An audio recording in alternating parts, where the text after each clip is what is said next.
Hello nurses, कैसे हैं आप सब लोग।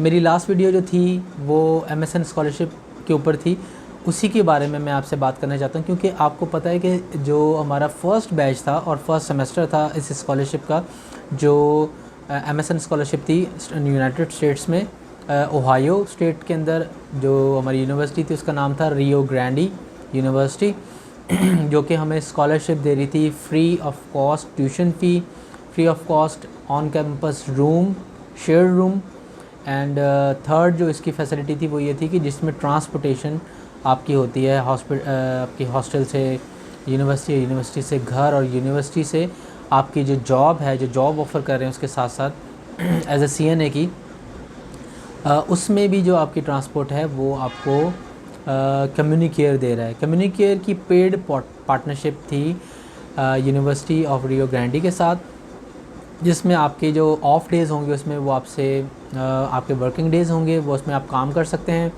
जिसमें आपको जो F1 वीज़ा होता है वो हमारा F1 वीज़ा स्टूडेंट वीज़ा होता है, जिसमें आप अलाउ होते हैं कि 36 to 40 आवर्स तक आप काम कर सकते हैं। तो जो मैंने अपनी कैलकुलेशन की थी, जिसमें आप अगर 36 to 40 आवर अगर आप काम करते हैं तो 28 एंड समथिंग डॉलर्स आप पर मंथ अर्न कर सकते हैं, जिसमें आप अपनी फैमिली को भी सपोर्ट कर सकते हैं। अगर आप अब्रॉड में हैं, आप स्टडी भी फ्री है। उसके साथ अगर आप मैरिड हैं तो फिर आप अपनी फैमिली को भी कुछ सपोर्ट कर सकते हैं। तो ये बहुत अच्छी अपॉर्चुनिटी है। 22 मई को फर्स्ट बैच फर्स्ट जो वहाँ पर ओरिएंटेशन है वो स्टार्ट होगी, और बहुत सारे लोग वहाँ पर all over the world, Kenya से, युगांडा से, इंडिया से और दूसरी डिफरेंट कंट्रीज़ से वहाँ पर पहुँच गए और सेमेस्टर स्टार्ट हो गया। तो मैं जो आज वीडियो आपके साथ शेयर कर रहा हूँ, जो नॉलेज शेयर कर रहा हूँ, इन्फॉर्मेशन शेयर कर रहा हूँ, वो F1 वीज़े के बारे में, कि जब आप यूनिवर्सिटी में स्कॉलरशिप के लिए अप्लाई करते हैं तो उन लोगों को आपकी एक जो क्रेडेंशियल वैल्यूएशन है, आपकी जो BSN की डिग्री है और आपकी कंसोलिडेट है, उसको कंफर्म उनको करना पड़ता है कि क्या आपकी वो ऑथेंटिक है। तो उसके लिए जो इदारा होता है वो है CGFNS।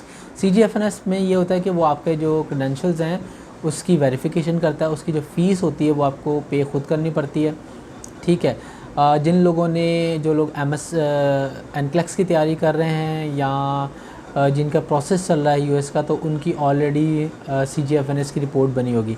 अभी जो है एक गुड न्यूज़ ये भी है कि ICC के नाम से एक इंस्टीट्यूट है CGFNS की तरह, जो आपकी क्रेडेंशियल वैल्यूएशन करता है और कंफर्म करता है कि जो आपकी डिग्री है वो फेक नहीं है, क्योंकि आपको वहाँ पर MSN के अंदर स्कॉलरशिप मिल रही है, इसलिए वो आपकी डिग्री को पहले जो है वो कंफर्म करते हैं। आपका पासपोर्ट जो है वो ऑथेंटिक 6 मंथ्स वैलिड होना चाहिए, और आपकी डिग्री आपके पास होनी चाहिए, आपकी एजुकेशनल बैकग्राउंड, जितनी भी चीज़ें हैं। जो मेन प्रॉब्लम आता है वो आपकी क्रेडेंशियल वैल्यूएशन में आता है, जिसमें थोड़ा सा टाइम लग जाता है। दूसरा, उनको ATT चाहिए, मतलब आप, क्योंकि ATT इसलिए चाहिए क्योंकि फ़र्स्ट और सेकंड सेमेस्टर जो है उसके अंदर आपने NCLEX देना है, और थर्ड सेमेस्टर जो आपका स्टार्ट होगा MSN का, तो उसमें आपके क्लिनिकल्स होंगे। क्लिनिकल्स के लिए हॉस्पिटल में आपका NCLEX RN क्लियर करना ज़रूरी है क्लिनिकल्स के लिए, इसलिए आपको ATT वो आपको चाहिए। अगर आपके पास ATT नहीं है, कम से कम आपने अप्लाई ज़रूर किया हो, ताकि उसमें ये यूनिवर्सिटी को ये है कि आपने 1 साल के अंदर करना है कि 1-2 महीने के अंदर आपका ATT आ जाए और आप वहाँ पर NCLEX की तैयारी उतनी देर में करें और NCLEX दे दें। अच्छा, ये तो रिक्वायरमेंट्स थी आपकी। जिन लोगों ने अप्लाई किया और सारी चीज़ें उनकी क्लियर थी, ATT के लिए वेट कर रहे थे, CGFNS की रिपोर्ट रेडी है, उनका पासपोर्ट उनके पास है, डिग्री ओके, सब चीज़ें उनकी क्लियर हो गई, तो उनके पास फिर क्या होता है कि एक एक्सेप्टेंस लेटर होता है, जो, क्योंकि आपके जितने भी डॉक्यूमेंट्स हैं CGFNS की रिपोर्ट और सारी जो यूनिवर्सिटी की डिग्रीज़ हैं, आपके सारे क्लिनिकल आर, थ्योरेटिकल आर, सारे ये सारे इंडोर्स करती है ब्रिजवे फर्म यूनिवर्सिटी ऑफ रियो ग्रैंडी को। रियो ग्रैंडी आपको एक्सेप्टेंस लेटर देती है, ठीक है, आपको एडमिशन देती है अपने पास, और आपको स्कॉलरशिप ग्रांट करती है। उसके बाद आपका I-20 फॉर्म होता है जो आपको स्टूडेंट वीज़े के लिए आपको चाहिए होता है। I-20 होता है, I-20 में सारी इन्फॉर्मेशन होती है यूनिवर्सिटी की और आपके एडमिशन स्टूडेंट ID, और सेकेंडली जो सर्विस ID मिलती है आपको। स्टूडेंट एक्सचेंज प्रोग्राम, जिसमें आपकी क्या होता है कि सर्विस आईडी आपको $350 फ़ीस होती है, वो आपको खुद भरनी होती है। उसके साथ आपका जो होता है आपने जैसे आपको ये यूनिवर्सिटी 3 चीज़ें देती हैं, एक्सेप्टेंस लेटर, I-20 फॉर्म और सर्विस फ़ी, सर्विस आईडी और सर्विस फ़ी। सर्विस फ़ी आपको भरनी होती है। उसके बाद आप क्या करते हैं, जैसे आप सर्विस फ़ी आपको पहले भरनी है क्योंकि जब आप इंटरव्यू की अपॉइंटमेंट लेंगे यूएस एम्बेसी से, तो आपको सर्विस जो है ना उसका प्रूफ चाहिए होता है, इसलिए आपको सर्विस फ़ी पहले भरनी है। सर्विस फ़ी भरने के बाद आपने DS-160 का फॉर्म भरना है। Non immigrant visa, US embassy की वेबसाइट पे जाके नॉन इमिग्रेंट वीज़ा के लिए अप्लाई करना है, और उसमें F1 वीज़ा में आपने अप्लाई करना है, क्योंकि F1 वीज़ा जो है वो स्टूडेंट वीज़ा है।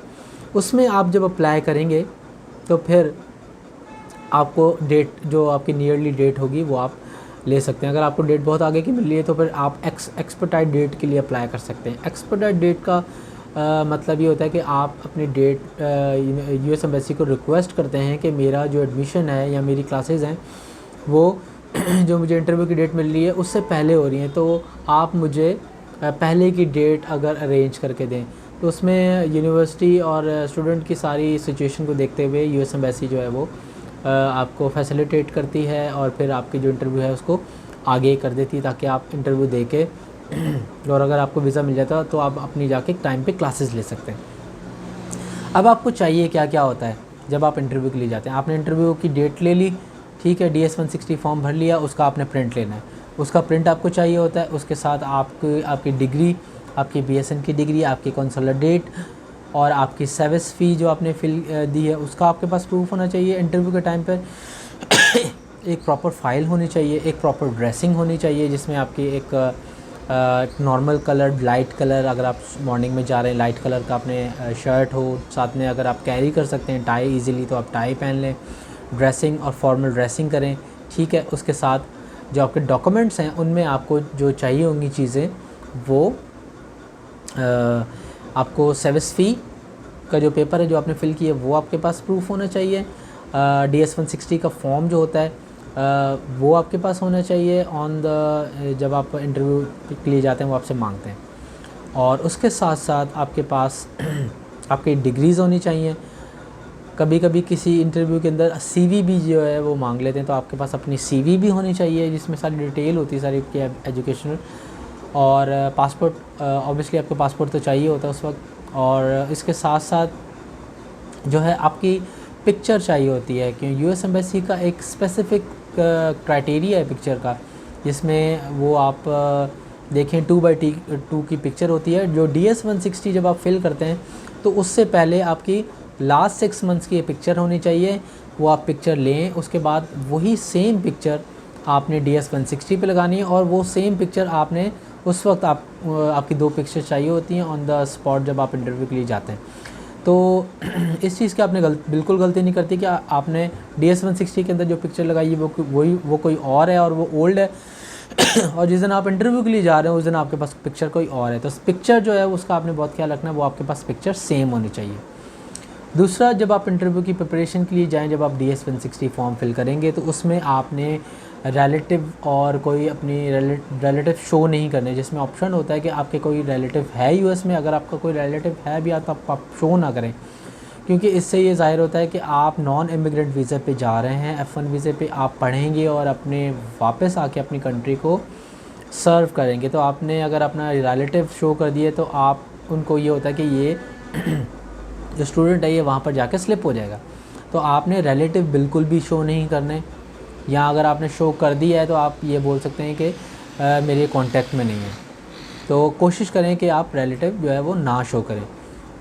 सेकेंडली, इसके बाद DS-160 का फॉर्म हो गया, ठीक है। उसके साथ पिक्चर मैंने आपको बता दी, ठीक है। वही सेम पिक्चर DS-160 में होनी चाहिए और 2 पिक्चर्स आपके साथ होंगे। अपना CNIC ज़रूर लेके जाइएगा, CNIC के साथ एक फ़ोटोकॉपी ज़रूर लेके जाइएगा ऑन द स्पॉट। जब वो आपको एंट्री देते हैं तो वो आपसे ज़रूर उस वक्त मांगते हैं। कुछ स्टूडेंट से मेरा कांटेक्ट हुआ था तो वो बहुत बड़ी एक फ़ाइल ब्लैक कलर की लेके चले गए थे, जिसमें वो अंदर जाने नहीं दे रहे थे। तो क्या हुआ था कि जब आप लाइन में लगते हैं तो ऑलरेडी उनके पास सारी इन्फॉर्मेशन होती है आपकी, जिसमें आप वो आपके पासपोर्ट पे स्टिकर लगाते हैं कि ये शारून है और ये इसने नॉन इमिग्रेंट वीज़ा के लिए अप्लाई किया F1 वीज़ा के लिए। और उसके बाद फिर आप जो है एक लाइन से अंदर जाते हैं, जिस तरह से एयरपोर्ट पे जाते हैं तो आपको एक बैग और आपके सारी बेल्ट और सारी चेकिंग होती है, तो एक अंदर से एक एरिया से आप जाते हैं, सारी आपकी स्कैन होती हैं चीज़ें।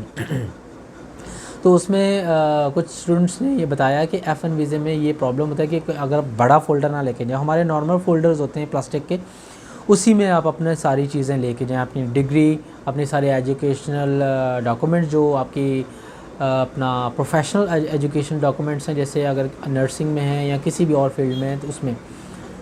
सेकेंडली DS 160 फॉर्म, आपकी पिक्चर, CNIC, आपका सर्विस फ़ी, और जो आपने DS 160 की फ़ी जो आपने बैंक में जाके भरी है ABL के, पाकिस्तान में जो ABL बैंक में आपको भरनी होती है $160 है अभी, और आई थिंक मेरे ख्याल से शायद वो बढ़ गई है अभी, तो वो भी आपने, उसका प्रूफ भी आपके पास ऑन द स्पॉट होना चाहिए।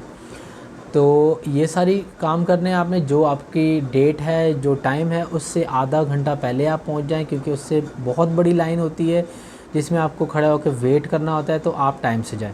सेकेंडली, आपने इंटरव्यू की प्रिपरेशन क्या करनी है। इंटरव्यू की प्रिपरेशन में आपसे पूछा जाता है कि आप जाते हैं नॉर्मली जैसे एक विंडो होती है, एक शीशा होता है बहुत मोटा, एंड जो VO है, वीज़ा ऑफिसर है, वो उस तरफ बैठा हुआ होता है, और आपकी तरफ एक माइक होता है। उस माइक से आपकी आवाज़ शीशे से क्रॉस होके उस वीज़ा ऑफिसर को सुनाई देती है, और आपके पीछे एक लाइन लगी हुई होती है, जो आप कन्वर्सेशन कर रहे होते हैं वो आपकी सारी कन्वर्सेशन तो आपकी सुनाई दे रही होती है। तो आपने ये ज़रूर ख्याल रखना है कि आपकी जो कन्वर्सेशन है वो आप सुनाई दे रहे, तो आप पजल ना हो, आप जो है वो शर्माएं नहीं। जो आपने बोलना है आप अपने पूरा कॉन्फिडेंस के साथ और लाउडली बोलें, ताकि आपका कॉन्फिडेंस शो हो, और आप ऐसे जो है अपनी, काफ़ी लोग वहाँ पर मैंने देखे जो बिल्कुल स्लर स्पीच और बिल्कुल काँप रहे होते हैं, उनसे बोला नहीं जा रहा होता, तो उनकी साफ साफ रिजेक्शन हो जाती है। तो आपने अपनी कॉन्फिडेंस के साथ जाना है। और दूसरी बात ये है कि इसमें जब आपके क्वेश्चन होते हैं कि आपने कौन सी यूनिवर्सिटी में अप्लाई किया, आप बताएंगे रियो ग्रांडे यूनिवर्सिटी, तो आपसे पूछा जाता है why this university, why not other university, and how many, तो आप बोलेंगे yes I have applied other universities too. So पूछेंगे कितनी यूनिवर्सिटीज़ में आपने अप्लाई किया, तो आप बता सकते हैं कि मैंने 3 यूनिवर्सिटी में अप्लाई किया। आप ये नहीं शो करें कि मैंने बस इसी यूनिवर्सिटी में अप्लाई किया, तो आप बता सकते हैं मैंने 3 यूनिवर्सिटी में अप्लाई किया। फिर आप उन यूनिवर्सिटी का नाम बताएं, और आपने जो यूनिवर्सिटी चूज़ की है वो क्यों चूज़ की, उसकी वजह क्या है। वीज़ा ऑफिसर ये भी क्वेश्चन पूछता है। उसके बाद जो है आपने उस क्वेश्चन पूछते हैं कि why USA, why not other countries, like Germany में लोग जाते हैं स्टडी के लिए, और दूसरी कंट्रीज़ में UK में जाते हैं, तो आपने US में ही क्यों अप्लाई किया। तो आप अपना जो है ना इंटरेस्ट शो कर सकते हैं कि प्रोफेसर के साथ आपकी कन्वर्सेशन है, आपके क्या इंटरेस्ट हैं इस यूनिवर्सिटी के अंदर, इस डिग्री के अंदर क्या इंटरेस्ट है, इस डिग्री को कंप्लीट करने के बाद आप क्या करना चाहते हैं। तो आपने जो जनरल आंसर्स होते हैं आपने वो नहीं दे देने, आपकी स्टोरी डिफरेंट होनी चाहिए, यूनिक होनी चाहिए, और अपनी होनी चाहिए। जैसे फॉर एग्ज़ाम्पल अगर कोई मेडिकल का है तो आप बता सकते हैं कि ये डिग्री जो मास्टर्स इन नर्सिंग हो रही है, अडल्ट जेरोंटोलॉजी के अंदर हो रही है, तो आपने इसमें शो करना है कि आप अगर अडल्ट जेरोंटोलॉजी के अंदर आपने अप्लाई किया तो आपका क्या प्लान्स हैं। मेरा इंटरेस्ट है जेरोंटोलॉजी में, ओल्ड की स्टडी के अंदर, ठीक है। फिर आप ये बता सकते हैं कि मेरा ये इरादा है कि after completing my study I have to serve my country, I have to I will open my own old house in Pakistan, because there is no any good old houses in Karachi, Pakistan, and anywhere in Islamabad और लाहौर, अगर आप लाहौर से हो या इस्लामाबाद से हो किसी और जगह से। तो ये आपने शो करना है कि आपकी स्टोरी, आपने ये शो ज़रूर करना है कि आप नॉन इमिग्रेंट वीज़ा पे जा रहे हैं, आपने जाना है, स्टडी करनी है, और स्टडी करके आपने वापस आना है। तो आप अपनी जितनी भी कन्वर्सेशन करेंगे उसमें आपने ये बताना है कि आपने स्टडी करनी है और आपने वापस आना है, और आपका ये बड़ा प्लान है, आप किसी बड़ी पोस्ट पे जाना चाहते हैं, आप अपने बेड साइड को छोड़ के किसी हायर पोस्ट के लिए जो है वो अप्लाई करना चाहते हैं, और आप अपॉर्चुनिटीज़ देख सकते हैं कि भाई आप जब यूएस से पढ़ के आएंगे तो आपको अच्छी अपॉर्चुनिटी मिलेगी, अच्छी जॉब ऑफ़र मिलेगी, अच्छी आपको सैलरी मिलेगी। तो ये सारी चीज़ें, इसके बारे में सारा आपने पढ़ के और एक प्लान के साथ जाना है। तो यूएस का जो वीज़ा है वो बहुत रेयर होता है कि मिल जाए स्टूडेंट्स को, और ये सारी आपकी प्रिपरेशन के ऊपर डिपेंड करता है कि आपकी प्रिपरेशन जो है वो किस तरह से है। Thank you so much. आज की वीडियो के लिए यही, और मज़ीद क्वेश्चंस के लिए आप मेरे से क्वेश्चन कर सकते हैं डायरेक्ट मेरे यूट्यूब पे मैसेज करें, कमेंट्स करें तो मैं आपको कमेंट्स का जवाब दूंगा। मेरा नंबर भी व्हाट्सएप का जो है वो यूट्यूब पे मैंने दिया हुआ है, आप मुझे व्हाट्सएप कर सकते हैं। इंडियन सब्सक्राइबर जितने भी हैं मैं सबके साथ, कुवैत में हैं, दुबई में हैं, नेपाल में हैं, तो बहुत सारे लोग बांग्लादेश से भी हैं, उन सब से सबको मैं अच्छे से रिप्लाई करता हूँ। तो थैंक यू सो मच।